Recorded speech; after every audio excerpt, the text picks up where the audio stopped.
Hello friends, welcome to IAS Help Desk. Our today's discussion will be on the topic of steps taken by the Indian government on banning various Chinese apps. So, the recent statement about putting a ban on various Chinese apps have been so much in news. So here the question is how it is important for UPSC, and therefore moving on from the general idea about the news, we will be discussing the areas where UPSC can frame its question from prelims as well as from mains perspective. Also, this topic is very much important for GS paper 2, that is polity and governance, where we also study about the international relations. Our today's topic of discussion will be consisting of these why the step was taken, and then the laws through which the apps have been banned, and then what are the procedures that is required, that is the legal basis through which India has taken this step, and also that what are the alternatives of those apps, and then what will be the impact of banning such apps in India, and that is the apps which were having such a large user base in India, then what will be the repercussions on both the front, that is in India as well as on China. Also, we'll see that how China responded to the step of Indian government. So now the question is why the step of banning so many apps is taken by the Indian government. So here, firstly, as we are all familiar with the history of India and China border issues, and now the recent tension between India and China in the Ladakh region, which took the lives of 20 Indian soldiers, that became a major concern. And then the ban comes days after Indian intelligence agencies they questioned these Chinese apps over safety and privacy issues of the users. The recommendations of intelligence agencies having backing of National Security Council Secretariat and which determined that certain China linked applications could be detrimental to the country's security. Now, if we talk about the legality on the basis of which these apps have been banned, then the ban has been enforced under the Section 69A of Information Technology Act 2000.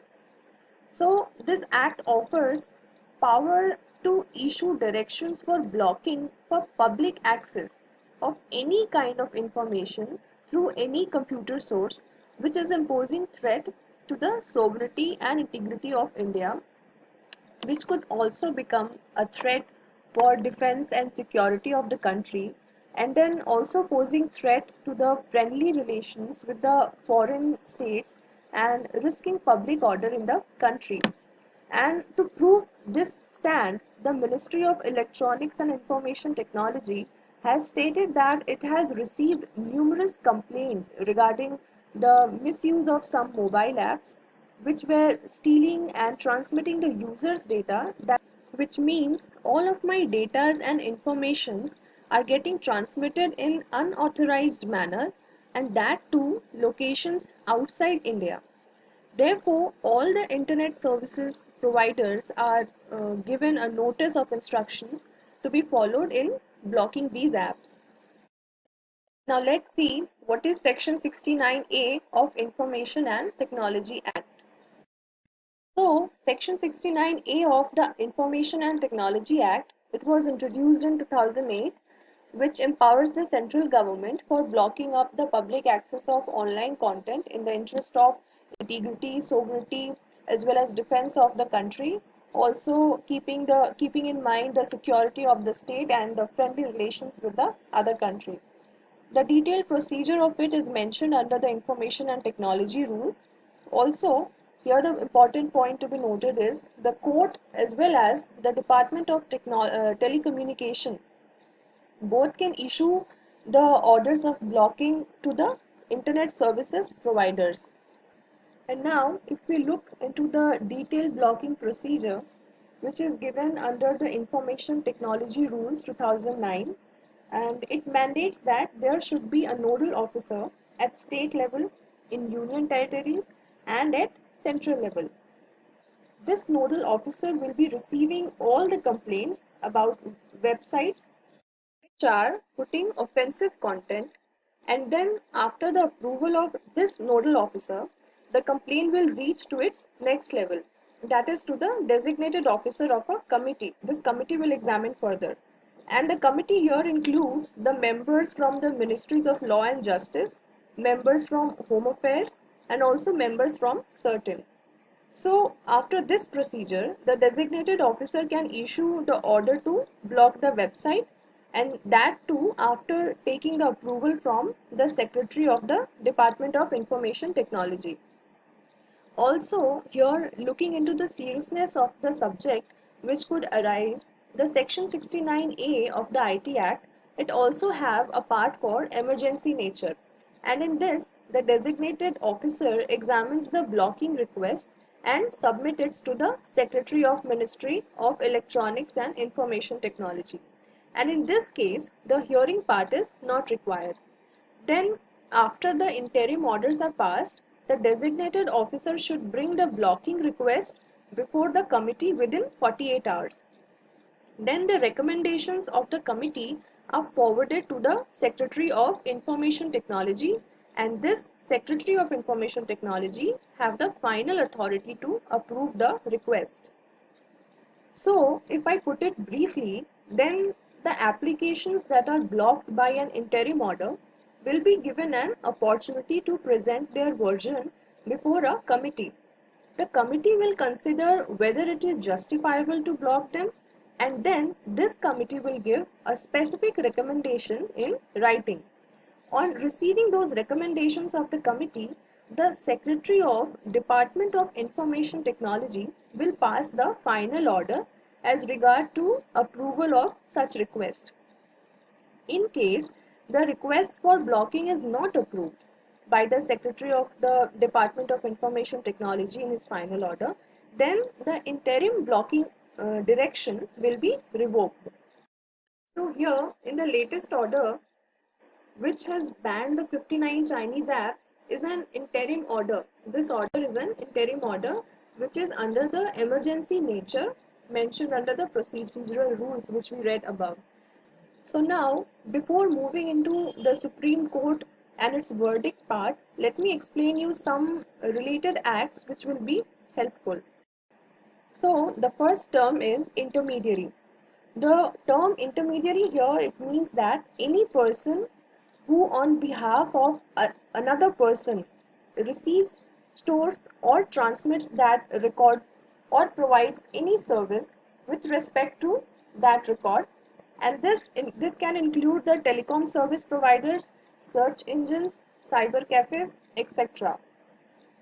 The next thing is section 66A of the IT Act. This section, it basically gives power to arrest a person for posting allegedly offensive content on website. And the next term is section 79 of the IT Act. This section 79 of the IT Act, it provides immunity to intermediaries. Yes, the intermediaries which are storing or receiving or transmitting the datas. So this act provides immunity to those intermediaries. For example, take Facebook for any illegal content posted by third parties. So under the section and the information technology, if any intermediary receives actual knowledge of any illegal content posted on it, then it is obligated to remove such content within 36 hours. So on failing to do so, the intermediary will lose its immunity from being sued. And the illegal content under this section is much broader than the section 69A is having. So it can include, for example, content that is offensive, obscene, or defamatory. Now let's see what Supreme Court said regarding the section 69A of the IT Act. So in this judgment, the court observed that the weakness of section 66A lay in the fact that it had created an offense on the basis of undefined actions. Undefined actions such as causing inconvenience, danger, obstruction, and insult, which do not fall among the exceptions granted under Article 19 of the Constitution which guarantees the freedom of speech. The court here also observed that the challenge was to identify where to draw the line. So, traditionally, it has been drawn an incitement, while terms like obstruction and insult remain subjective. So, in addition, the court had noted that the Section 66A did not have procedural safeguards like other sections of the law with similar aims, and those were like the it need to obtain the concurrence of center before action was taken, and the local authorities could proceed autonomously, literally on the whim and their political masters. So the judgment had found that the section 66A was contrary to both of the articles 19 and 21. 19, that is freedom of speech, and 21, that is right to life of the constitution. So the entire provision was struck down by the court. So, in the landmark judgment of Shreya Singhal versus Union of India, the Supreme Court upheld the validity of Section 69A of the IT Act and said that the website could be blocked only on the basis of reasoned order. And it also emphasized that this law has sufficient safeguards and the reasons to block the website has to be recorded in writing. So now, if we talk about the user base of these banned apps in India, then we will see that TikTok app, which had 611, that is 611 million downloads in India. If I say in percentage terms, then it will be 30%. There is also an app called Hello, which had 50 million users in India. Then UC browser, it has 430 million users globally, among which 130 million is from India itself. And likewise, the CAM scanner had 100 million of users in India. So we can see that the apps which are banned had a huge user base in India. So there has to be some alternative to it, which was also seen in the form of Chingari. Yes, this app is a competitor from India to TikTok, and this app saw rise in the number of downloads from 1 lakh to 1 crore. And now, what the government has thought of it about the alternatives, what the government has given a plan. So, for alternatives, the government of India has launched the Atmanirbhar Bharat app Innovation Challenge, which will be encouraging all the technical and startup communities, and this encouragement will be for creating such apps which has been banned under the 8 categories that has been mentioned. And these are the categories like social networking, office productivity, work from home, e-learning, health and wellness, entertainment, news, games, business, agri-tech. So these are the categories under which they have to start create their apps. So one point which is very much important from prelims perspective is the challenge has been launched by the Ministry of Electronics and IT and Atal Innovation Mission Niti Aayog. So let's see now what is the response of China. Here the Chinese government has stated that the act could be in the violation of World Trade Organization rules, as China says that the apps has been selected in a discriminating manner by selecting only the Chinese apps. But the Indian government, on its defense, has said that as India has not made any separate commitment on digital services at the World Trade Organization, China may find it difficult to establish a case. So, India may use its right to invoke security exceptions under the General Agreement on Trade in Services at the World Trade Organization. So, if required to justify the ban on 59 Chinese mobile apps, India can take its stand. And also, there is no bilateral agreement between India and China with regard to smartphone apps. That means Chinese companies launched their apps in India not because the two countries signed an agreement, but because India is an uh, otherwise free market with the access to all.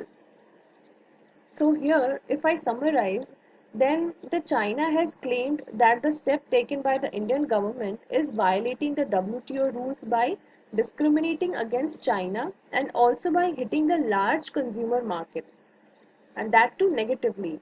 And as the ban will not only impact the large number of users in India, but also it is going to hit the level of employment adversely, and the stand taken by Indian government in the defense is there is no such agreement with China on this smartphones and apps. So, as China launched its app by seeing the free market potential in India and not going under any agreement.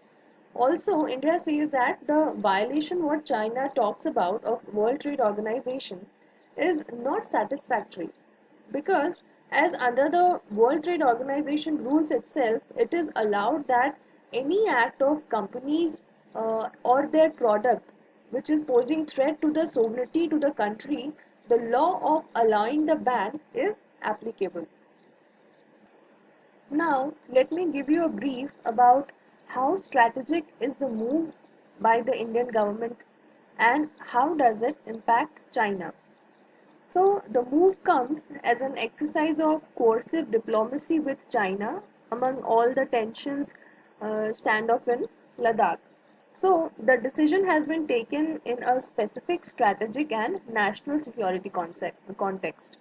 So, it could be a warning to bigger Chinese businessmen in India and to China itself. So, however, the government has for now picked up a low denomination item, that is mobile apps. So this has only a limited impact on Indian business, but it has a disproportionately large presence in the mass consumer segment. Also, this may not hurt India given the alternatives in the app space. But for China, the Indian app market is growing and valuable. More so because internet costs here are on the lowest in the world, and consumer number over 800 million. So nearly half of these smartphone users are below 25, and these users are hungry for the content on their devices. So the decision at stopping physical goods could have been challenged by China at the World Trade Organization, and hence instead this moves focus on the technology sector. So a ban on physical goods would have also adversely affected India's business and economy while hardly making a dent on China. And hence this move is thus seen as one that could be more effective from India's perspective. And now, if I give you some of the criticisms in brief, in point wise, then the concerns about national security or other geopolitical concerns have intervened to result in this censorship administrative action. Also, banning of the apps is seen as a proxy for a larger geopolitical battle. And then the test of proportionate restriction may have not been met. So the government didn't follow the three-part test while taking such steps that may intrude upon people's fundamental rights and freedoms. And by saying three-part test, I mean that the test which requires action that is very clear, that could not have been done by a less intrusive means, and that follows standards of necessity and proportionality. So, what should be the way forward now? Becoming an interventionist like the government in China, or creating a golden shield with a mechanism to put surveillance over or block millions of websites or apps is an extreme step. However, national security or individual privacy issues must be addressed. So there has to be a deeper investigation to cover all foreign apps. Also, on the front of individual privacy, data localization has to be implemented as per the suggestions of Personal Data Protection Bill 2018. And then the specific guidelines, principles, and privacy requirements must be fulfilled while developing these apps. On a personal level, people must be cautious about which apps they download, and they must also only download only trusted apps. Many analysts are also saying that is this a new opportunity as far as the Indian IT sector is concerned? Then the Indian app development industry has evolved and grown tremendously over the years. Not only are the numbers of app downloads and users in India increasing each year, but there has also been an increase in the overall revenue generated from the apps in the country. So this is not just a trigger, but also an opportunity to bring up more startups and more technology-oriented companies. The longevity would depend on the intent. If the Indian apps take care of privacy, that would generate trust and make all the stakeholders thrive in the ecosystem together.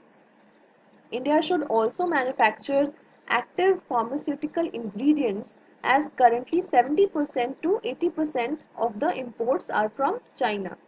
So, as far as electronic products are concerned, reaching out to new partners like Taiwan could be a way forward.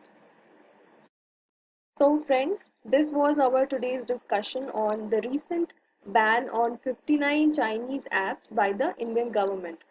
As this topic demands detailing, we tried to provide the important information in a time bound manner. Thank you so much for your time and patience.